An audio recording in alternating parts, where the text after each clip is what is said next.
a França. Avançamos com a ciência e com o Miguel Gonçalves, a última fronteira. E Miguel, muito bom dia. Bom dia, Jorge. Vais falar de colisões, esperemos que mais logo em Paris a colisão seja favorável a Portugal, mas começamos com colisões no Sistema Solar. Vamos começar com colisões devagarinho, para entrarmos com uma certa elegância na edição 2 da Última Fronteira.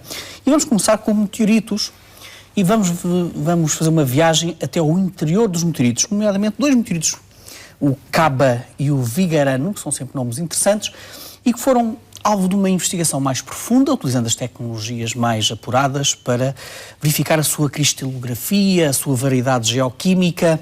E então um grupo de investigadores conseguiu traçar, no fundo, a história desses meteoritos, que nos revela coisas muito interessantes, à custa precisamente da sua análise geoquímica.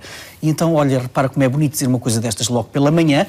Descobriram então que eles eram feitos de magnetites associadas ao sulfeto de origem magmática. Isto é magnífico para os telespectadores que nos estão a ouvir, mas basicamente o que nos conta esta investigação é que aquilo que eles encontraram no interior destes meteoritos são, côndulos, que é no fundo uma espécie de bolhas de cristal que nascem quando são arrefecidas, com gotículas de fundição.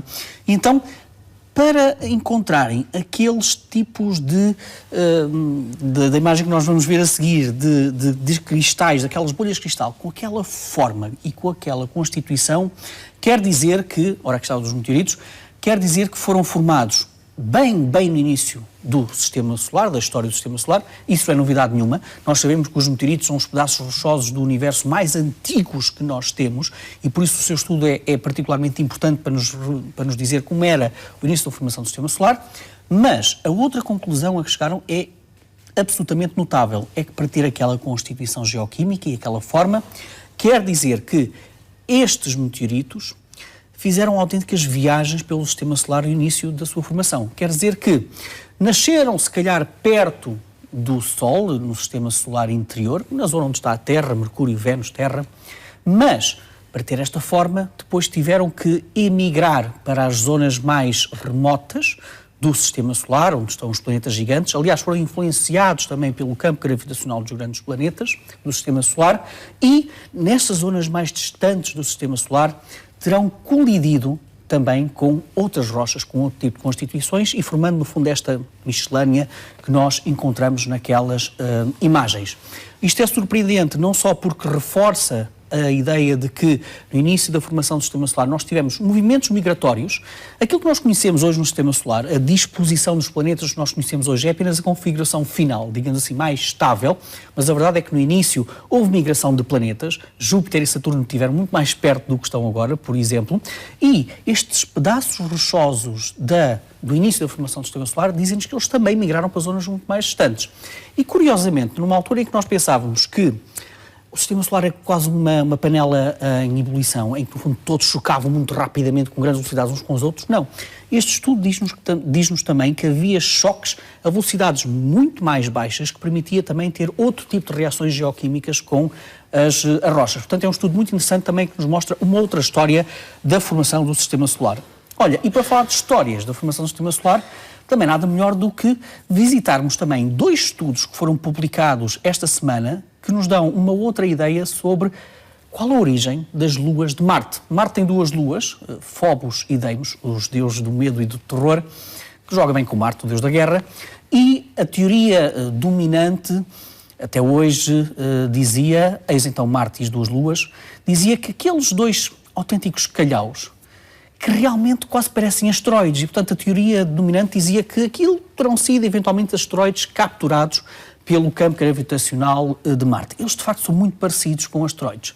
Mas, porquê é que os cientistas também sempre desconfiaram desta teoria? Porque a configuração das órbitas destas luas era um bocadinho estranha e não jogava bem com uma ideia de uma captura gravitacional de asteroides.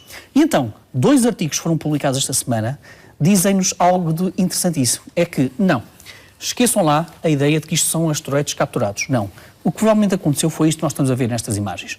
Terá sido, e são dois estudos que comprovam através de simulações que essa teoria tem força, terá sido provavelmente um planeta com cerca de 1/3 do tamanho de Marte, que a cerca de 100 ou 800 milhões de anos depois da formação de Marte, portanto, quando Marte ainda era um bebê, terá chocado com o planeta vermelho e o resultado dessa colisão foi muito mais tarde estas duas luas de Phobos e Deimos. Mas mesmo Phobos e Deimos é apenas a história final desta colisão. Porquê?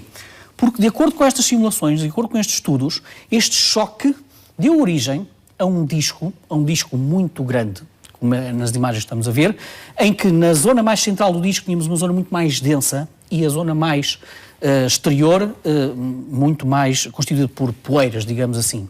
E então isto deu origem a uma lua muito mais próxima de Marte, que teria cerca de 1000 vezes o tamanho, mil vezes menos inferior, o tamanho inferior a Phobos, e terá também criado uma lua gigante e 10 pequeninas luas.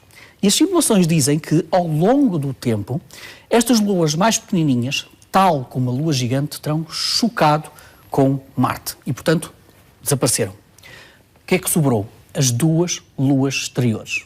As duas luas mais distantes desta configuração, precisamente Phobos e Deimos.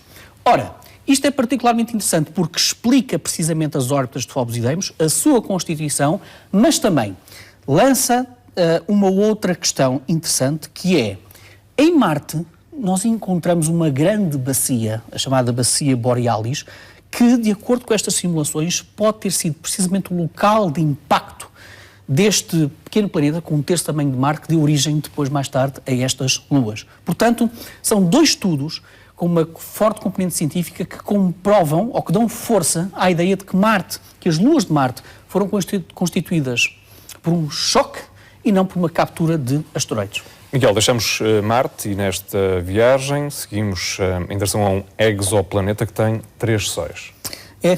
O Tatooine, que era o planeta natal do Luke Skywalker, do Guerra das Estrelas, todos nós nos lembramos que tinha 2 sóis. Pois bem, a realidade às vezes é muito mais interessante que a própria ficção. Eis que o Observatório Europeu do Sul, o ESO, anunciou a descoberta de um exoplaneta, HD 1399, AB, que está a cerca de 320 anos-luz de distância da Terra e que, olha, é um planeta bebê, tem cerca de 16 milhões de anos de idade. Qual é a curiosidade deste planeta? É que orbita está incluído num sistema triplo de estrelas. Ele orbita uma estrela, mais diretamente uma estrela grande, uma estrela maior que o nosso Sol, mais brilhante que o nosso Sol. E depois este sistema tem mais 2 estrelas muito mais afastadas. E durante grande parte da sua órbita à volta da estrela maior, demora cerca de mais de 500 anos a dar uma volta a essa estrela maior, ele até tem essas 3 estrelas visíveis no seu céu. Porquê é que no meio de tantas descobertas de exoplanetas, parece que é descoberto um exoplaneta todos os dias, porquê é que este é particularmente interessante? Precisamente por ser um sistema triplo de estrelas e por termos um planeta ali.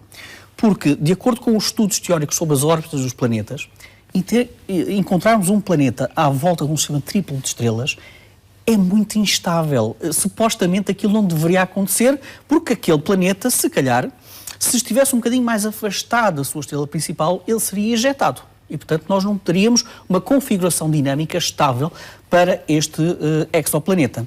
Outra particularidade interessante desta descoberta é que é um planeta que tem cerca de 580 graus de temperatura, o que reflete também que, sendo um bebê, ainda tem muito do calor inicial da sua formação, e foi detectado também através de um método direto, ou seja, foi fotografado diretamente. E, apesar dos 580 graus, é o planeta, dos planetas mais frios detectados por este tipo de técnica. E, portanto, ele orbita a sua estrela principal a cerca de 80 unidades astronómicas, ou seja, 2 vezes mais distante do que, por exemplo, Plutão orbita o Sol. É, portanto, também uma notícia não só que nos obriga os cientistas a pensar qual é a dinâmica das órbitas dos exoplanetas, mas também a tentar perceber como é que se consegue, como é que nós vamos encontrar também mais planetas à volta de sistemas duplos e triplos. Miguel, muito rapidamente, só para terminarmos com a imagem da semana. É uma homenagem a uma senhora que tem 79 anos, chama Susan Finlay, é a mais antiga funcionária da NASA e que esta semana ouviu os primeiros sons da sonda Juno em Júpiter, que nos veio de Júpiter, e ela foi contratada quando a NASA ainda nem sequer existia, na década de 50, para ser como eles chamavam, um robô, autenticamente, um computador humano, porque eram pessoas com uma enorme capacidade para fazer contas, para trabalhar a matemática, e ela nem sequer tinha acabado o curso.